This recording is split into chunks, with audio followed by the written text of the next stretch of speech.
important thing to do is to have some idea is very first decision is it horizontal or is it vertical? Right? You know the shape of the canvas that you have to work on. You know, you can go do one of these things with your fingers. You know, what does it fit in better? Wah, wah, wah, wah, wah, right? I think I like it better horizontal. Gives you some kind of idea of what's going to be included in it. I'm not really, you know, composition is going to be it's another whole nut to crack. So let's just worry about getting all three objects on the piece of paper and the underground color, the red, and some of the green, right? So don't just give me all those things gotta be in your painting. Move the easel to the left. I don't want to move it too much so I can be There able you to go. see it. Now So- the whole paper is in the. All right, so when you set up your easel, this is really not the most best way to set up. There are those high top stools that you can actually put a little topper on that's in the cabinet if you want to stand at an easel, and you can attach your palette to that topper. You want to be able to see this and that at the same time without moving your head. Right? That's really important. No matter what you're doing, you don't want to be doing like this, paint, this, paint. Okay? Because you'll make things up and you'll change things. And it's really important to be able to step back and see both at the same time so you can figure out what's working and what's not. At this point in time would be the time that you could move things around a little bit if you want, if you don't like the spacing of something, but I mean, that's not that important. Okay, then I would mix up some kind of a random dark color, or use one of these colors pure out of the tube. I don't care. This doesn't really matter. I'm just going for a dark color, and keeping it dry is fine. And all you're going to do is just sort of place things. So one of the things that we do, you always see people doing this thing with a thumb. What the hell's a thumb about, right? Looks good. What you're doing is your arm is locked. You are using your thumb. The top of the thing is gauging the top of an object. The bottom of the thumb is gauging the bottom of the object. You got to close one eye. You hold it up like that. Like if I was trying to figure out how big that bright green vase is right there, right? I'd be holding it up like that. I'd have the top of the thing there. I'd have the bottom, my thumb on the bottom. And what you're measuring for is relativity. How big is that apple in relationship to that can behind it? How much smaller is that apple compared to that apple? How wide is that apple compared to how wide is that apple? It's that kind of thing that you're looking for. So it's just a way to give you some kind of a guidance. It doesn't do diddly for me really when I have a plain canvas. But when I'm trying to fix things and figure out what's going wrong, the other thing that we do is we check angles of things. So angles of things is even trickier because you have to pretend that there's a piece of plexiglass here. Okay, a piece of plexiglass here. And I'm going to actually put my brush right on that glass and I'm going to turn it in the direction of that. I'm going to do it this way so I can actually make a mark. Right, I got one eye closed again. I'm holding that in the angle of the top of that lid. This is a hard part. This is a hard lid. And I am going to like this, and I'm going to like come back and I'm going to like transfer that angle. You know, and then I'm going to double check that angle. And you know, I see people do this all the time. Okay, there's that angle. I got it right. I got it right. You know, you can't do that. You gotta like be critical. You gotta be critical, but not super critical. So, so I got that. So you look in, you're doing, so, and you would just like, so then again, I'm gonna check that angle because I don't trust myself. But yeah, the other thing you can't do is you can't say, okay, I'm gonna check and see that angle, and you can't go like this. I can't break the plane. I can't stick my brush because there's no way to. Right? You have to pretend this is a flat surface, this is a piece of plexiglass here. I'm touching my paintbrush on that plexiglass and I'm bending it in the direction of the angle. And then I'm going to try to bring it over here and keep it in that same angle. But you can't tip this way. You got to stay like on the glass. On the glass. Everybody gonna get that? Mm-hmm. Two-dimensional. It's two-dimensional, so we're talking 2D, so you can't go 3D on me. Ain't gonna work. Right? Mm-hmm. When you have a square, easy rule, both of them are parallel. So we got that one, that's straight, and this one has to be parallel to that one. Right? Easy, but it's not. That's wrong. You gotta be super critical. Super critical. It's straighter. It's straighter. Of course, you can fix these things as we go along. I'm just trying to. So the other thing we check is we check this point of this cap. We're always checking things. When I'm looking at that can top, I look up there. These 2 points, if I'm looking at them, are parallel to each other. I can look at that and say, it goes uphill just a tiny bit. This one's a tiny smidgen higher than that one. But as far as these 2 points, this one is definitely to the left of this point. Right? Mm-hmm. So you double check these things. This is a really tricky little can to paint. So anyway, so basically it's, all I want to do is make sure my placement is sort of right. That's going to fit on, that's going to fit. If sometime I figure out things aren't even going to fit on here, then I'm going to do it. I'm going to mess with it. I'm not worried about composition, even though this is a bad move because it's right in the middle. I've made this can too big already to begin with. Mhm. Damn it. Because it's too big. And if I do it, I'm not going to fit the whole thing on here. Okay? Do I screw up and make the same mistakes everybody else does? Yes, I do. So it's like you're going to have to make this can a lot smaller if it's going to fit on here. So you're just kind of feeling it out. That's going to be there. The apple's going to be about here. So you kind of place things out and just make sure they're all going to fit on here before I start going. And then how high does this have to be in comparison to that? You're just kind of scribbling around, sort of basing it, looking at it all the time, that this has to be inside of. The apple's got to be inside of this can size, right? The whole apple fits within this can side over here, and the whole apple comes up to about the halfway point on that can. It's not magic. It's a lot of looking, correcting, changing, fixing, but you want to get this sort of figured out before you get much further, right? I can see this much. I can see negative space between the can. I can see more of the can over here. That's going to be up there. Once I figure out sort of like that, this apple is, let's again, I'll put this here, find out, the red apple is higher than the green apple just a tiny bit. Top of the green apple, top of the red apple should be here. Bottom of the red apple, it's higher than the green apple, so that's going to be there. Who thought that just 2 stupid apples and a can was going to be this much work? Because it's a pair. Not me. Right? So, okay, those are sort of right. Okay, now now see, there's a funny part. This line here, the green line goes through about there because I see about that much here of that, and then it goes above it goes straight through, right? There's no magic. It has to go straight through. Shoot, and it has to go, the apple has to be below that line. Okay, so I'm going to be coming around, I'm going to make you all honest. Right? So it's like you gotta just keep fixing it if it's wrong. Now, my can feels a little bit shorter and fatter than the can that's up there, but for the sake of argument, we're just gonna go with it. So the first thing I'm gonna do when I look up there is I'm gonna find the dark areas, the dark shapes, and then we're gonna move to the lighter shapes. And then we're gonna worry about the color, the actual color, right? So initially we're just gonna go for the closest we can, like, oh my god, this color looks almost great right out of the tube. Hey, that's all right. The darkest dark. Yep, going for the darkest gray. To me, it is that side of that apple. This paint is real. I need my stuff. It's really stiff. But, as I say, you just need more paint, right? Paint. Get the paint on there. So go for the darkest dark. Right? So you're not even trying to do the detail. No, not at all. Don't even think about doing any detail. Okay, we're just going for the darkest dark. Is Then that we a got- lizard? Yeah, I What's think your it's package? actually, would you grab me the paper towels there, Karen, on top of the thing? That's all right. I think that is the magenta. I don't know if it's exactly the right color yet. We can we can worry about color correction later. Now, in the case of this, because I'm going between such different colors here, again, you could just block this whole thing in with grays and try to be in a black and white. Oh, thank you.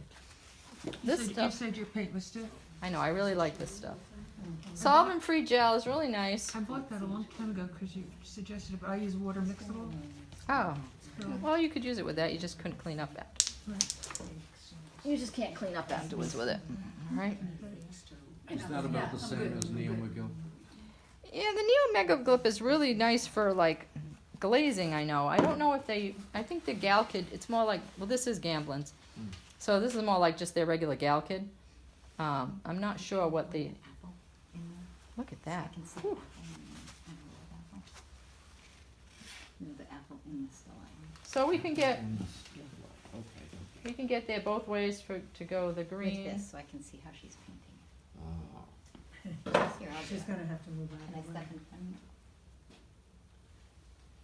What am I doing? Just trying to make some kind of dark green color. You know, it's close. It's not really the perfect green color, but it's some kind of dark green. Again, the fact that there's a little red in my brush still. Thank you. It kind of looks like the bottom with the reflection of the red a little bit. Yeah. So it's not even that bad. The fact that there's a little red in my brush, who cares? But you know what? We have the whole video going, Yeah, and she's gonna send this whole video to you. I am. Skippy. Will that help you? I won't be able to see the video today. No. Oh, is she gonna go back and watch it? So I just added a little green. I added a little red to my green just to make it darker. You know, because I'm going for the darker darks, the dark under here. Right? It's a little.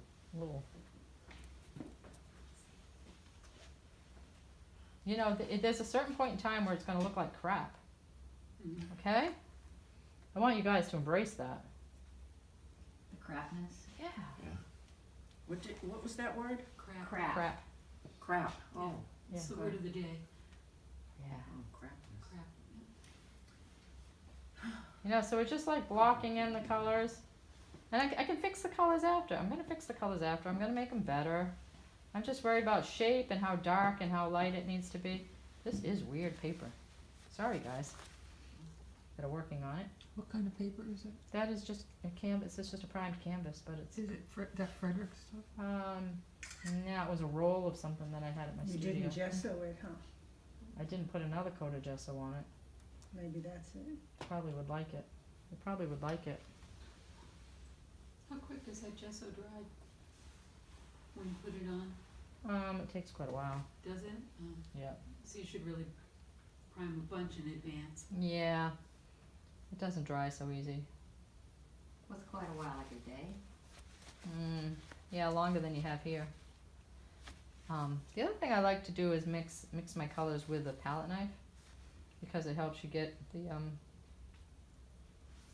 the color right. Oh God, she's going right into that really bad color. That. Thank you for picking this toy.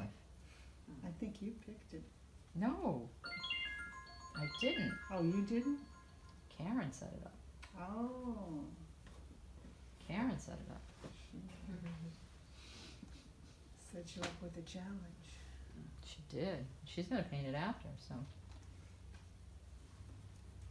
So again, my best shot at that color, the darkness of it, the lightness of it, everything's gonna be compared. You can't really start making any judgments until the whole canvas is covered. Okay. You know, so don't go too crazy. I know that stripe is a little greener, so I might say, well, it's a little greener and a little darker. You know, so you just start kind of working your way around. So I keep remembering what you said last week about it's relative whether you start with a toned canvas or not. You do Yep. both. Correct. Yeah, that's another approach. And why don't I show that approach too? You're so smart, Karen. That's why I have you here. So is gesso oil That might be an based? easier way for people to start. Do you want my palette? No, I don't need comment. Thank you. I don't either. Well, I don't buy any of this. So that- I just showed you one way to start, okay? I'm going to show you another way to start, which is probably even easier. I'll go for that. And you guys all like easy, right? I could have got there with that. I could have kept on going with that. But you all like easy. So I'm going to show you. Oh my God, why didn't I think of this? Karen, you just need to be my assistant. I can do that. There's so much just hanging around you. Let me show you this way to do it, because I think you're going to like this even better. Okay. But you do both I'm ways. excited. I do both. I'm not going to work on a toned canvas per se. I'm still working on a white canvas. Right. But what I'm going to do is you're going to take your you're gonna decide either between the red or the green. All right, do we have a new movie? Or, no, we're keeping on that movie, that's fine. We are going to take, I'm gonna move this for a second. I'm gonna go over here, I'm gonna take some of that gel, and you guys we have some kind of stuff we can use in You the have my gel? cabinet. You have my gel. I have your gel, but for everybody else. No, everybody can use my Everyone can use your gel. gel. Yes. My God. Karen. So we're gonna mix up some kind of this. See, I've tried to make this be a solvent-free class, and this is gonna make me want to use some kind of solvents. So we're gonna put this we're gonna put this on here. And if we have some kind of we'll probably have to use some Gamsol. I'm gonna have to break down and bring out the Gamsol. What is Gamsol again? Have you have any of that on you by any chance? No, you probably don't. Because you're not a... Gamsol is odorless solvent. Karen has some. Karen has some? Good. I have some in the car, I'll bring it The in. other Karen has I'll some. bring it in to share. Because it doesn't smell like anything, it works well for this case. So why would Gamsol be different than this? You'll see it's more fluid. More fluid, okay. I mean, this is not really thinning it, it's just making it Just this? gooey. Yes, please. So Gamsol is actually an odorless mineral spirit. I usually keep it in a little squirt bottle. Again, you could use water if you're doing water mixable. Squirt. I keep it in a little squirt bottle. So you can't use that if you're doing water soluble? You can use water. Just water? Just water. We get water. You could Well, use that's water, what- Yeah. which is what you like. So it makes it really super, see? Oh, wow. Yeah. I You know. were struggling before. I was struggling before, so. And I would have kept struggling, but I'd rather not struggle. So you don't have to use the gel at all if you're using the Gamsol? Not at this stage, Okay. but you would I would still use the gel when I was actually painting. Is the gel something you can use with water soluble They oils? make a water soluble version. Not this one. Not this one. Right. Not You this have one. that too, though? No. There is a water soluble version though. This So, is getting very confusing. when we do this, then we have a paper towel and we kind of wipe out where we think things are. Oh. Okay, so you're doing a wipeout. Okay. So it's actually a little bit easier because if you don't like it, you can move things around. So you're And not doing the measuring kind of. well, you're still gonna have to measure. I just already did one, so I kind of think I know what I'm doing. Okay. I'm speeding up the process here by just kind of doing this. So you can do this. This is kind of a way. This is kind of like they talk about with a value underpainting. I mean, I probably wouldn't have put all this red in the background because I need to put green back there, right? But you can kind of do that. You can wipe out where the apples are going to be, right? But then you can also put the darker part of it, but keep the darker side in it, so you can kind of see how the apple should fit in there I think I like with the other way darker and the lighter, huh? better. I like the other way better. Which do you prefer? Does it need? This kind of gives you a background though, and that you can go for. It doesn't, I do both. Okay. I tend to do the other method more than this, but this does work nice because you can go back in and draw it, and so you can do both. So you can draw and wipe it out, and you also already get kind of the value set up as you are. Of course, yeah, you have to do this every time you don't know what you're doing. Mhm. You have to double check your angles. But what happens then is when you're working on this kind of a surface where you have the color already established, again, seeing the big dark shapes, deciding, I mean, this takes time, deciding we could spend all day just watching Mary paint, which you can come do on Thursday. But you can, pull out the light area of the shadows, pull out the shape, the light shape on the apple, right, and then come back in and fix it. Oh, this is darker, but you work the whole thing up monochromatically in one color, right, before you actually switch to the other color paints. You're just trying to figure out where the darker part is, where the lighter, it's darker behind. But in this case, I think I might switch to there's no science. I might switch to the green a little bit because I know I have to throw green in behind it. might be darker than it needs to be. There's more than one way to do all these things. Isn't it fun? So you're not worried, like, in the background, if you're putting in a darker green, just to get a tone in there so you know it's gonna be green, that you can come back in and lighten it up Right, later? I come back in and I can fix it, I can tweak it. Right now I'm just trying to get the general value of things. Mhm. Yeah, it's too dark, but it's darker than this green that's here. And I need more of that yellow green, and I just Don't took a really picture have it. of your butt, Mary. Oh, I didn't- thank Very nice. you know, so you can move the green in. Of course, you're working on top of the red, so you might find that annoying. Nice. But it lets you just kind of, you know, play around with the shapes and moving things. And I think this is like a little bit lighter in comparison to, you know, so then the dark shadow is here. So some people will do the whole underdrawing, the whole, they wouldn't have switched to green already. They would have just done the whole painting by this way, by wiping out and putting back in, wiping out and putting back in. I probably should have come back onto here with red. But it's like I knew that if I did that, I'm gonna have to cover it all up. And is that what they call blocking? Blocking in, yeah. You're blocking it in, you're finding the big values, where it's dark, where it's light. And I just put that green in because, see, I can't help it, I'm always thinking ahead of the fact. I'm thinking that if I did this whole underpainting in red, that I would have to wait for it to dry almost, because it's gonna be hard to put the greens on top. Which is probably why I usually do the other way, because I'm just impatient. And I want to be able to get right onto painting. You know? But that's another way to do it, is just keep wiping and wiping and fixing. The nice thing about this, it's like it's easy to fix the drawing. You can say, oh, that's really messed up, I gotta do this, you know? Where this one might not be as easy to correct. Okay. This you can actually like play around, get the shape, Yeah, I like make a mess, you know, because you're getting paint all over your hands.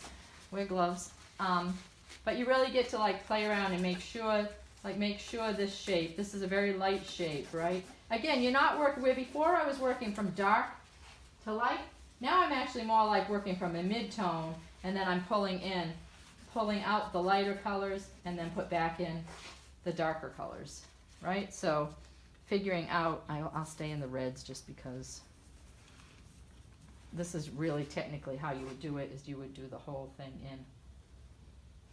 in these red, and I would have a red back in here, and it would be darker, and I would redesign my back.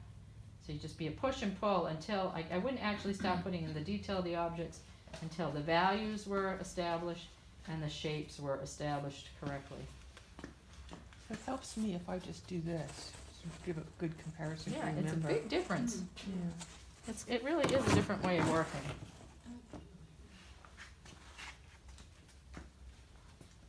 And the one thing that doing it this way helps in this particular case is because this is so dry.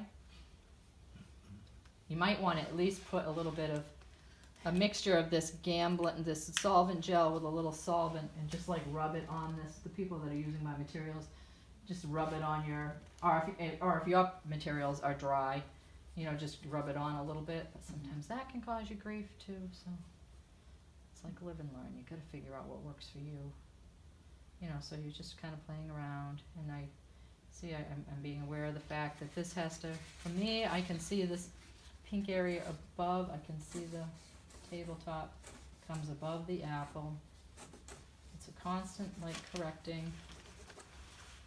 There's a shadow shape behind my under this apple. You know, and what is that shape? And then this looks pretty good. This one's going. That one looks like it's in the right place. That looks like it's in the right place.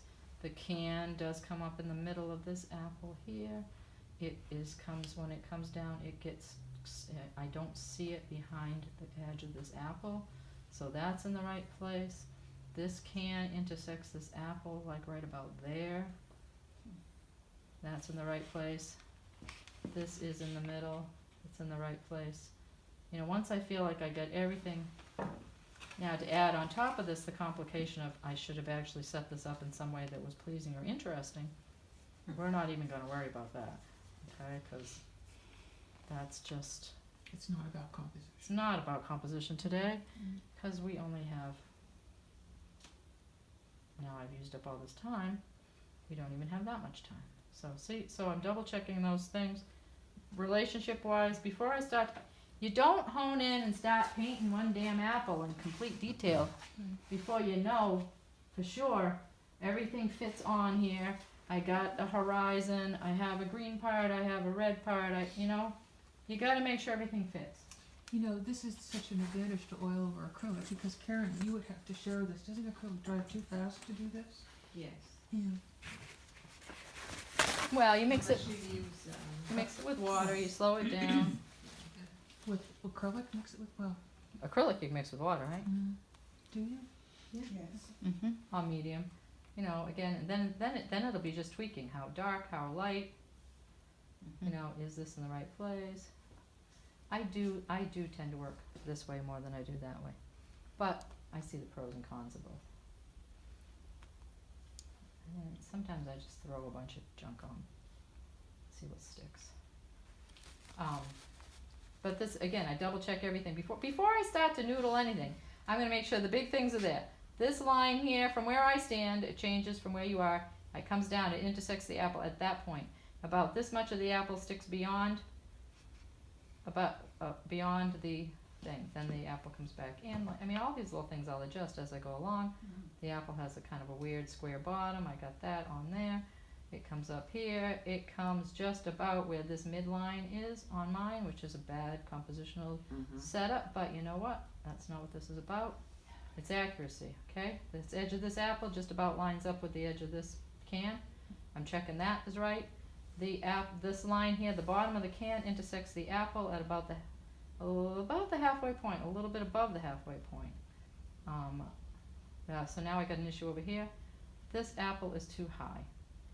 I can tell when I look at that because this line here intersects this apple at a lower point. And if I do this, if I put my little thing on here, I would see that the top of this apple is the same. This apple is only a tiny bit higher than the top of that apple. Okay. And this apple is too big because I made this apple as big as that apple, and this apple is smaller than that apple. And that's what you'll always be fixing. So you can and keep adjusting. going on with that if it doesn't hurt it. No. That's the joy. You'll just paint over it. She's gonna paint over it. She's gonna. Yeah, I'll put just on. paint over it. And this color isn't really right, but I need more. Well, it's not bad actually. So you're not even thinking about putting the background color in? I'm The gonna red. get that in pretty soon, but I want to make sure I got my objects in the right place. Then the nice part about the background is that's not the right color. The nice part about the background is I can use the background to correct things. You're gonna use the background to correct that apple? Yeah. Okay. So I got some kind of color on here. At this point, I'm just going for. Well, then there's a dark shadow that hits there. And again, how low does that apple got to be? And you got to just have more paint on your brush than you do there. You can wipe that apple off, but I can also just come on top of that apple and fix that. So you're not worried about this edge here, you're gonna take care of that when you do the background? Right. Yeah, so you don't have to worry about wiping things off. I mean, you can wipe it off, but I probably can just fix that with the background. This just has a little bit of a darker color down here. I can analyze that color later. What I'm trying to do now is just sort of get a color, and then I will fix that color at a later date. The fact that it's a little smushed there is a great thing.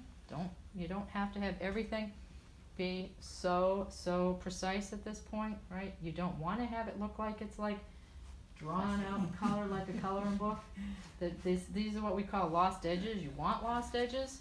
You want things to look painterly, right? Okay. Yeah, you do. Underline that. I want things to look painterly. So then you could come in with this color and say, that's not the right red. It's close. It's the right value, I would say, but it's not the right red. I haven't even had to use that other red. So see, I can fix the top of that apple by figuring it like that, like that. I can fix the edge, and what happens is then I have a much nicer edge going on there. Oh, nice. Makes me happy. Does that make you happy? Well, that edge was really making me upset. There you go, huh? Didn't know what you were gonna do with it. was, see it. I just I didn't see it. know. So you I fix would the be color, freaking out, I'd be like grabbing a towel and wiping it down. and you don't have to do that, okay? You don't have to wipe Right. things off of here. So- Because you That's made so the helpful apple to know smaller. that. I made the apple You So just did as- it with paint. As you applied the background paint at the apple, at that red apple, you didn't muck up the dark red into that so much, you know, into the background color. Yeah. Is that because you had enough paint on there to cover it? That's or- because I had a lot of paint on my brush. Yeah, Oh, see, that's an excellent question. Yeah. That is a good question. If you start Or to, observation. if you try Yeah. to do something and you're just like making a mess, yeah, you have to put more paint on. And that's what was happening, especially with the guys that have the drier paint. Yeah, That Gotcha. it just, it's Dry hard to and get dryer the board. paint to go on top. and So- dartboard. well, Yeah. I'm using the medium, right now I'm using that stand oil because that's the only thing I could get the cover It kind off of goos it of. up a little. But it does, it I helps. hate 'cause- those covers. Yeah, So What you're is it? still using Gamsol? I'm not doing anything now. You're not? I'm using a Okay. little bit of the gel now and then. But it just, as you get more paint on, as you get more paint on here, it starts to move better. It just does. And so if it helps to put a little bit of Gamsol on the canvas first, but you might find then it's way too slippery. That might drive you nuts, too. You, you said something before, you usually do this with a palette knife? I mix my color with a palette What's your knife color? lots of times. Okay, but what you're doing, you usually use your brush. I apply it with the brush, but Okay. I used to, in the past anyway, mix more. Now I mix more with a brush, but you can mix this all with a palette knife. See, I put a little green in with my red. I get a nice, really dark color. Again, I'm trying to find those really dark values. Where's the darkest darks? Yeah, see, if you get too much solvent in it, you just start lifting up the stuff underneath. So Gotcha. try not to get too much of that in. So you've gone through a whole painting, just painting it with a palette knife? What are the, I mean, some people just prefer to paint that way, don't they? Yeah. Well, usually I mix my color down here with a palette knife. Right, but painting the whole painting Yeah, you can with paint a the whole palette- palette, yeah. Yep. You know, again, you get the closest color you can get first. Then you're gonna be tweaking and adjusting. But you notice also I didn't just like mix up a bunch of this pinky color and put it everywhere. Right, Because I look at that and I'm overwhelmed by how many different colors of pink there are okay, on that Mhm. tabletop. okay. So I mean, you only want to put the color you can see, and the color gets a little bit greener over here. A little bit. Well, actually, it's a little grayed. You know, then you get into the theory as to what's happening. Up here, it's like really feeling dry. So, like I say, you can just take some of that, a little bit of that solvent. We'll give you a little cup of that, and some of this gel. Even if you just take the gel with a paper towel, you know, and maybe just rub it all over this canvas first, you know, just a really thin coat of it. Hmm. I think then you'll find that the paint, when you put the paint on it, let's see, it'll go on it a little bit easier. You know, it just moves a little bit better. Hmm. I don't know if it helps, but it's just gonna, as you start working, you start building up the color, you start building up the paint, and the paint will start moving better. The joy of oil painting is it keeps getting thicker and thicker, unlike the acrylics that would just keep drying on you, and then you just have a mess. You notice I'm not doing my paper towel routine over here either. I can tell. Alright. So I didn't want to paint the whole class. Yeah, no, but this is important. No, this is helpful. I'm throwing green, but I don't have the right. I need that other yellow, I guess, just for that. That's close. Use No. it on the can. Yeah, that looks pretty good. You know, so you're just working your way up. You know, if at any time along the way here I notice that I totally have something in the wrong place, or I totally have something in the wrong value, you gotta fix it. You can't just keep painting. How many times will I come around and see it and they'll say, oh, how come that jar doesn't fit on there? Oh, I ran out of room. There's no excuse for running out of room. You just start over again. I mean, fix it, move it.